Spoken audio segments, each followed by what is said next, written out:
race fans, my name is Taylor, and welcome to Above the Yellow Line, the podcast where we talk about all the updates, theories, news, recaps, and more of the NASCAR Cup Series.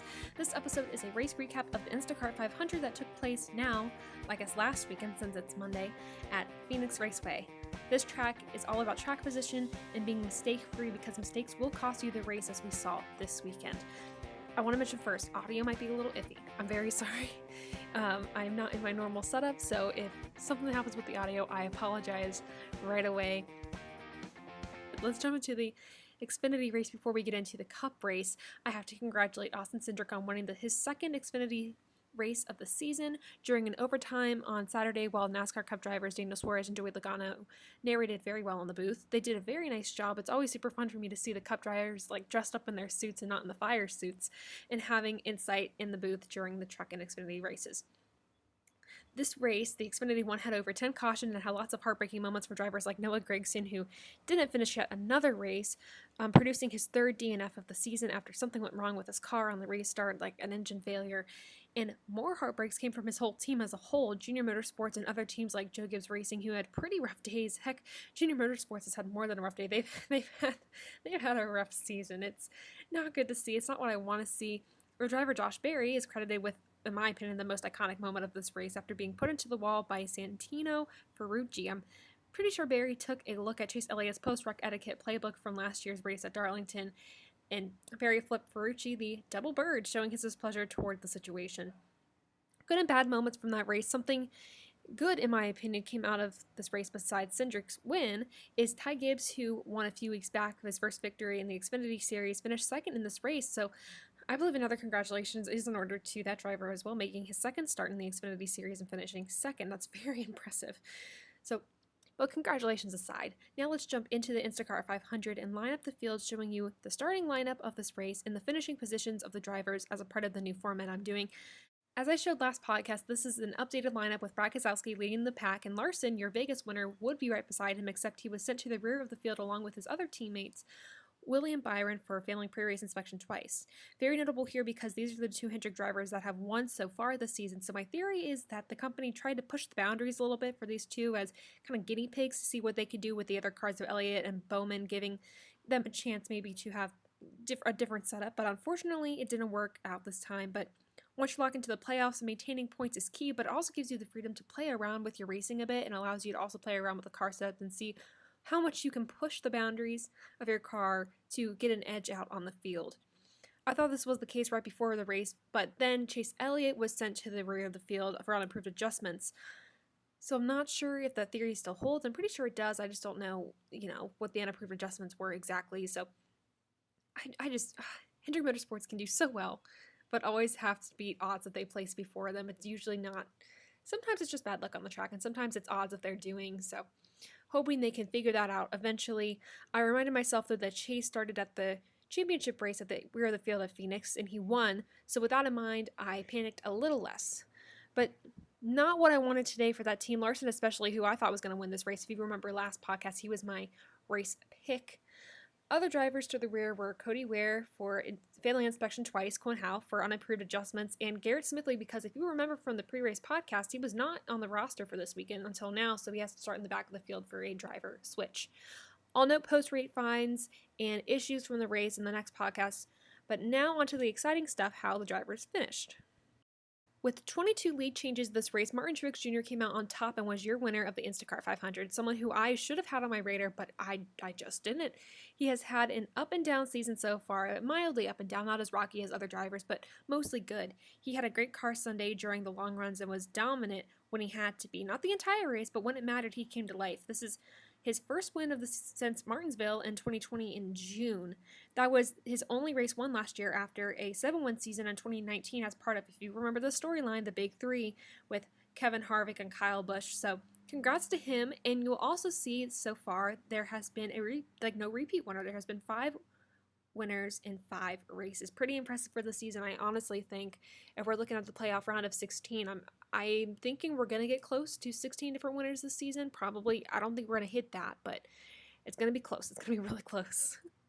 The second place finisher of this race, Joey Logano, led the most laps, I believe, and and just chose the wrong restart lane on the last restart, and it cost him the win. But a solid day for Logano, a pretty dominant one. He wasn't the best car, but he was good enough to win the race. During green flag pits, Logano radioed in saying he lost power steering, and I thought his day was done, but the caution came out about 15 laps after he radioed in, and they were able to fix the issue, and the car came back to life. This race was a Penske world, and the rest of the field was just living in it. Penske, as a whole, had a great day. The rest of your top 10 here is Hamlin, Keselowski, both with, I said, decent runs. Elliott, who we'll talk about a little later. Harvick coming back from a horrendous last weekend run. Same with the rest of his team in some respect, finishing very well. Larson, we will talk about in a bit. Byron, Bell, and Blaney, another top 10 finish for Ryan Blaney, and thank goodness, and he captured his first stage win of the season, gaining critical playoff points. A very good day for Ryan Blaney. Very happy to see that. Like I said, Penske world, we're living in it. Other noticeable finishers that I want to mention here, some of which we'll talk about in the down the line segment, are Almirola bouncing back from his penalty late in the race and then bouncing back from a DNF last weekend, finishing 11th. Very good bounce back, I said, for the Stewart-Haas team today for most of them. Stenhouse in 12th for his team. Matt DiBenedetto finishing 14th after collecting points in stage 1. He seemed to have it together, but now it's we got to bring the races all together full circle. He's starting the races very well. He just has to close it out. I'm going to skip down the line here. Bubba Wallace finished 16th, a better finish from that team that we've seen all season, but not as good as it could have been, and I'll explain why later. A very disappointing reason why later. And the same goes for Kyle Busch finishing 25th. I will definitely explain that a little later.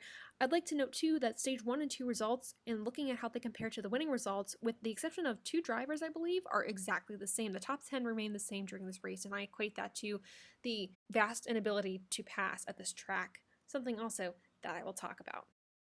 Now let's move on to points. The points in stage 1 and 2 helped a few of the drivers out, so we'll take a look at points now. You'll notice the top 9 drivers in the points are also the top 9 finishers of this race. Pretty cool there, almost as if balance has been restored after checking out the finishers of this race and the stage winners. The top dogs are at the top again.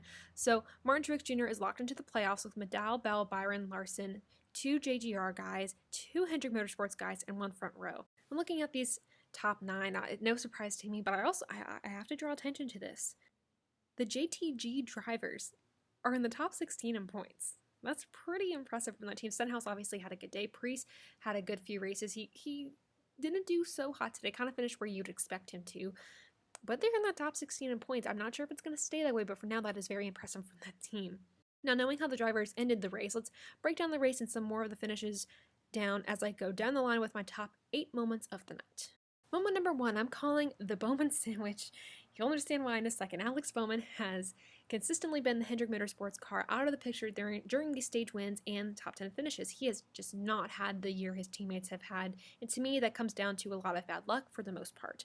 On lap 46, the caution came out after Alex Bowman was sandwiched in between the 42 of Chastain and the 3 of Austin Dillon. Alex Bowman tried to go to the inside of Chastain, and then the 42 car checks up and sent Bowman spinning with the help of Austin Dillon because they just had nowhere to go. Chastain seemed to hit the traction compound and had to check up because he just got too tight and couldn't control the car, so he had to check up.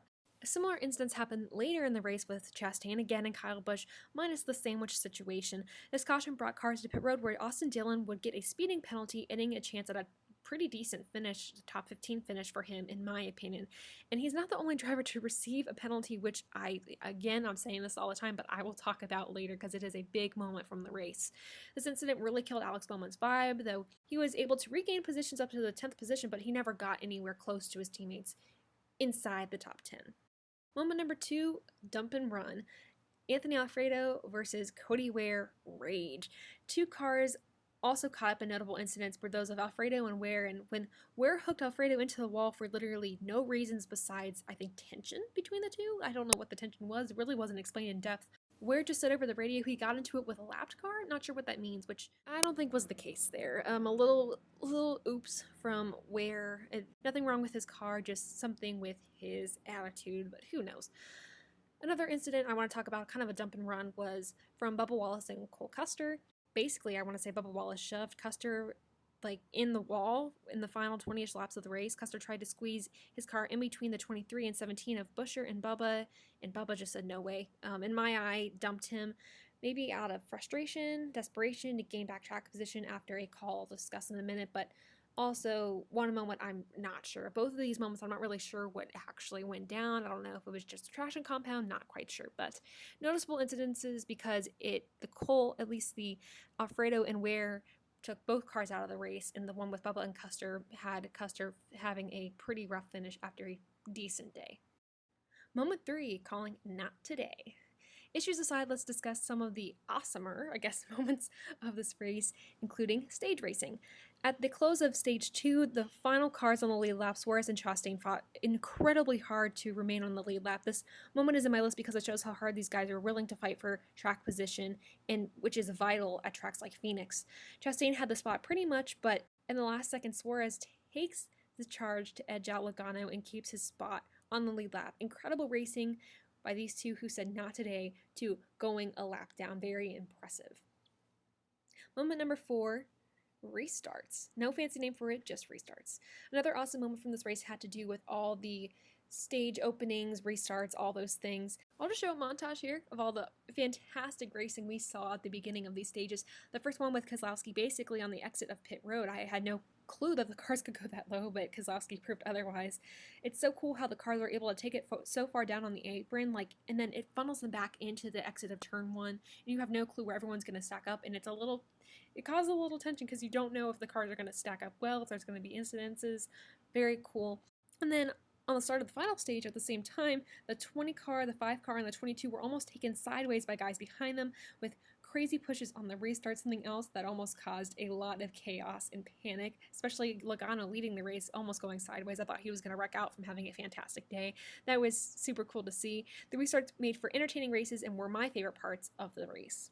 Now we're going to talk about moment 5 with the PJ1. Some of my least favorite parts of this race were due to the PJ1 on the track, but it wasn't as horrible as I remembered it, but it also still was not my favorite. Some tracks can be ruined by PJ1 and others enhanced by it. I go back and forth with Phoenix. I will say Phoenix does have great races. It's the PJ1 I really struggle with tracks like Kentucky in particular. I've seen the races in person. I feel like the PJ run totally ruined the only exciting part of the race because they covered the turn 3, I believe, if I'm remembering correctly, in PJ1, and that was the most exciting. They always you fear turn 3 at Kentucky, and there's no reason to fear it anymore because they laid down PJ1 on the track, and now it's not on the schedule.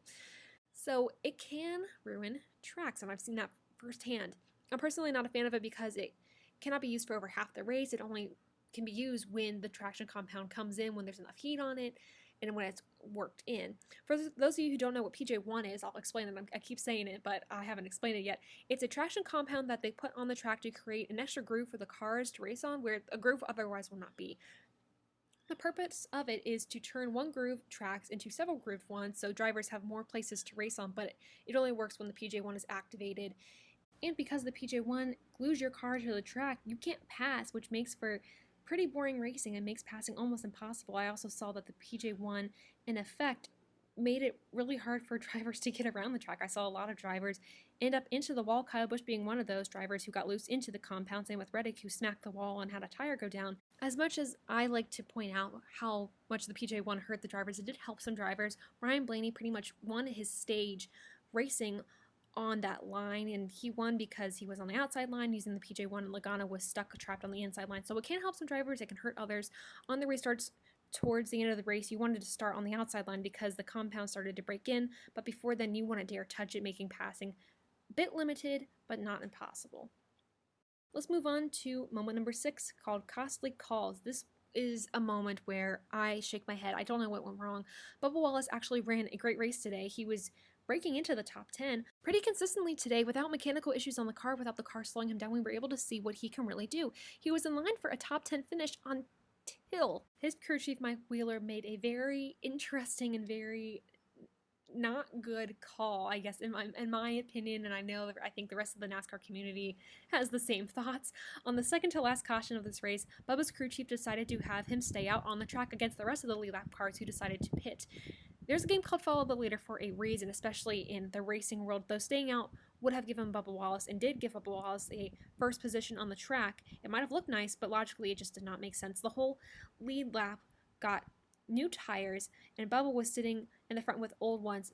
Keeping in mind, though, they were 7-lap old tires, so they weren't super old, so I can see why maybe staying out was the right choice. but it also was not a good combo. On the restart, the rest of the field just swallowed up his car after he and Logano made some contact on the restart, and then at that point his top 10 spot was gone. I don't think he was going to win the race, but man, everything was going right for this team, and we saw what Bubba can do with his equipment with no car issues, and then almost comically, a team member, I know he thought he was making the right decision at the time, just took that away. It would have been great to see Bubba with a top 10 finish, or even a top 15 maybe. He finished this race 16th. Just man, here's what Bubba's crew chief had to say about this instance in a tweet he posted after the race. He said, quote, "Why we stayed out. 7 laps on tires, newest of anyone. P10 of 22 cars in the lead lap. Earlier in the race, with similar position, it was split who pitted versus stayed, and no one on tires drove to the lead. We were on the same page to stay. It didn't work out. And yes, my head hurts." So he feels equally as bad as I think the fans do, and I know he's taken the brunt of this call. Unfortunately, one mistake not to come to pit road was extremely costly for this team. Moment number 7, I'm calling you good, bro. Another issue for not coming to pit road in a different sense comes from Kyle Busch. Kyle Busch came to pit lane halfway through stage 2 and was given a violation for an uncontrolled tire. Either way, with this penalty, the hopes of a top 10 finish for this team are pretty considerably done.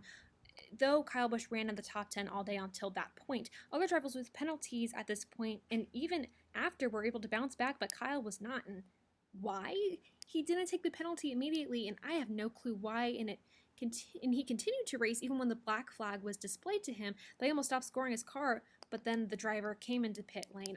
Like I said, I don't know the real reason why he didn't serve this penalty right away, but it honestly ruined his race. I don't know if they were trying to fight the call, if Kyle refused to serve the penalty. I wasn't able to listen to the radio with that team. I don't know, but I don't want to speculate and give a false reason why that's not accurate. I don't want to say something against the driver, against the team. I don't know. But his inability to get to pit road at a good time cost his team a valuable finish. He was running in the top 10, like I said, all day, and it just sucks that he didn't serve the penalty in a timely fashion. Not a good season for this team. We are not seeing the winning and dominant Kyle Busch that we saw 2 years ago and years prior. I'm missing that guy. I know I used to not be a Kyle Busch fan because he kept winning, but honestly, it's weird to see him not. One pit road mistake that killed the day of the veteran driver. In a few moments, we'll talk about all the pit road penalties, and moment number 8, calling it pit speed mistakes. Almost all minus 1 or 2 pit mistakes, mentioning Kyle Busch with the uncontrolled tire, were from driver error of speeding on pit road, and it cost top contenders their top 5 or 10 finishes. In most cases, in my opinion, also wins. 10 different drivers were dished out speeding penalties, making 11 total penalties for speed because a newer HMS driver had 2, which we'll discuss in a second. Starting by talking about last year's champion, not only did Chase Elliott have to overcome starting at the rear of the field, which he did, but he had to overcome a speeding penalty at the end of stage 2 on pit road. Almirola caught a speeding penalty there too, but as we saw from the finishing results, both were able to overcome to finish 5th and for Elliott and 11th for Almirola, who was in contention for a top 10 finish today, finishing stage 2 in 8th, but he did come back from the penalty pretty well as compared to other drivers. Other drivers who had pit speed penalties were Reddick, McDowell, Austin Dillon, Suarez, Chastain, Briscoe, Willicke, and Larson. My race pick, Larson. This cost him the win, honestly. He sped on pit road twice. He was the driver that sped twice on pit road. Though he managed to get back to the front of the field both times, and with his pre-race penalty to go to the rear of these, it was pretty impressive how he was able to come back, but these penalties cost him the race, in my opinion. I really do feel like his car was good enough to win this race, but he had to fight through the field so many times on Sunday that he wasn't able to actually focus on fighting for the win. Those Hendrick Motorsports guys fought their way through the field, goofed and then had to fight again, and then goofed and had to fight yet again. They never gave themselves a break and never really gave themselves a chance to win the race, so I believe that they all had pretty good race-winning cars, at least half of them did. But again, as I've seen in the other races, I'm seeing the lack of practice on the pit stops continue to kill these teams' races. And the drivers were at fault for a lot of these today, especially since they weren't able to practice on this track, which is a curved pit road, which is not typical. So it really costed these teams. These speeding penalties cost teams valuable points, top 5 to 10 finishes, or even top 15 finishes. But honestly, though, it cost Kyle Larson the most. Moment number 8 with pit speed penalties is the final moment, and so now it's time to wrap it all up and rate this race above or below the yellow line. This race to me was absolutely better than the 500 in the Daytona Road Course. Though there was great racing there, this race, however, does not rank above the Las Vegas race we saw last week or the race at Homestead, which to me was fantastic. This race doesn't fall below the yellow line, but it's not going to be as good as the other top 2 races, in my opinion. The top 12 cars were always stacked on top of each other for this race, which was really cool, minus the first car position through probably 1 through 3, which made the race a little less entertaining because once the leader got away, you knew who was going to win this race, minus the restarts. The restarts really told the tale of who was going to win there. So nothing really to fault with this race. It's just, I think, the track. And I hate to blame the track, but I think it is just with the PJ1, how it's laid out. I'm not sure. I will say this was the most entertaining and least frustrating race at Phoenix we've had in a bit, after an accordion effect we saw between Harvick and Logano for the lead in 2020. So with that said, I can't rate this race a 90, I can't rate it in the 80s, but it's also not as loaded for me to go into the 60s, so I have to give this race a 78%. It just wasn't as good as the others to me. And as much movement as there was at this race, all the top dogs, minus mistakes, stayed in the front, but I also hate about this race is that mistakes will tell you who the winner is. I want there to be racing to tell you who the winner is, not mistakes. So let me know in the comments below your thoughts on the race, how you would rate it, and also tell me how your favorite driver finished. And with that, I am done. Thank you all so much for listening to this episode of Above the Yellow Line, the podcast where we talk about all the updates, theories, news, recaps, and more of the NASCAR Cup Series. Next podcast will be an updates episode or a pre-race podcast of the Folds of Honor Quick Trip 500 at Atlanta Motor Speedway. For more racing content from me, subscribe to this channel and follow me on Twitter for more daily updates and lap-by-lap coverage of the race on race day. Also, be sure to check out the links in my description below for other places to find me and more racing content. So I'll leave you to check those out. Thank you all so much for tuning in, and until next time, I'll see you.